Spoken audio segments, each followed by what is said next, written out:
Hi అండి, అందరూ ఎలా ఉన్నారు? బాగున్నారా? నేను బాగున్నానండి. అబ్బా, ఇవాళైతే నాకు చాలా ఇష్టమైన కూర అండి. నిజంగా చెప్తాను, నాకే కాదు మీ అందరికీ కూడా చాలా ఇష్టమైన కూర ఇది.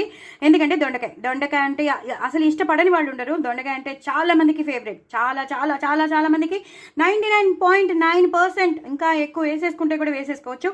అంతమందికి ఈ దొండకాయ ఫ్రై అన్నా, దొండకాయ కూర అన్నా, దొండకాయ మసాలా కర్రీ అన్నా చాలా ఇష్టం. సో ఇవాళ నేను దొండకాయ మసాలా విత్ అదే స్టఫ్ చేసినది గుత్తి దొండకాయగా చేశాను. చాలా చాలా చాలా చాలా చాలా టేస్టీగా వచ్చింది.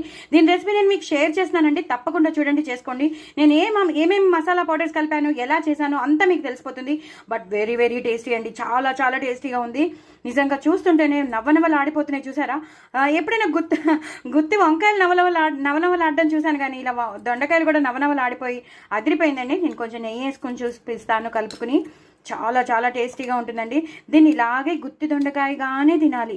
ఇలా ఇలా అన్నంలో ఇలా ముద్ద కలిపి ఈ ముద్దని ఇలా నోట్లో పెట్టేసుకోవాలన్నమాట. బాగా కలపాలి. దీని మసాలా ఉంటుంది. ఈ మసాలాతో ఇలా కలిపేసి ఇలా గుత్తి దొండకాయగా నోట్లో పెట్టేసుకోవాలండి. ఎంత బాగుంటుంది. పెట్టుకోలేకపోతే చిన్న నోరు అనుకోండి, కొరుక్కుని తినండి. చాలా చాలా టేస్టీగా ఉంటుంది గుత్తి దొండకాయ. నేను మీకు తప్పకుండా షేర్ చేసినాను, చూసుకోండి, చేసుకోండి. చాలా చాలా టేస్టీగా ఉంటుంది. ఇంకా పిల్లలు కానీ పెద్దలు కానీ అసలు వదిలిపెట్టారు. చూసారు కదా ఎంత టెంప్టింగ్గా ఉందో. నా నోరు ఊరిపోతుంది. నేను కలుపుతూనే ఉన్నాను, నేను మీతో మాట్లాడుతూనే ఉన్నాను, నోరు మాత్రం ఊరిపోతుంది. అంత బాగుంటుందండి గుత్తి దొండకాయ. తప్పకుండా మీరు చేసుకోండి. ఒక ముద్ద పెట్టుకోండి, ఇలా కొరుక్కుని తినండి. అదిరిపోతుందంటే అదిరిపోతుంది. ఎంత తింటారో మీకే తెలియదు. అంత తినేస్తాం. వెయిట్ కూడా పెరగచ్చు. ఫోన్లేండి, ఒక్కరోజు వెయిట్ పెరుగుతాం, నెక్స్ట్ డే మనం కాంపన్సేట్ చేసేసుకుందాం. బట్ ఇంత మంచి టేస్టీ అయిన కూరని మాత్రం వదులుకోవద్దు. తప్పకుండా చేసి పెట్టుకోండి. కామెంట్ బాక్స్లో పెట్టండి చాలా చాలా బాగుందని. అదొకటి. అల్లం వెల్లుల్లి ఆవకాయ అంటే చాలా మందికి ఇష్టం కదా, నాకు కూడా చాలా ఇష్టం. సో నేను కూడా ఇవాళ కలుపుకుంటాను. సో అల్లం వెల్లుల్లి ఆవకాయ నేను ఇది మీకు షేర్ చేసేసాను, షార్ట్స్లో కూడా షేర్ చేసేసాను, పాపిడి చాట్స్ అని. సో పాపిడి చాట్స్ నంచుకొని తింటాను. చాలా చాలా బాగుంటుందండి. ఇది మాత్రం వదులుకోవద్దు. చాలా క్రిస్పీగా ఉన్నాయి కదా ఇవి. ఈ క్రిస్పీగా ఉన్నవి ఇలా నంచుకొని తింటే కూడా చాలా బాగుంటుంది అనమాట. సో అందుకని మీకు చూపిస్తున్నాను.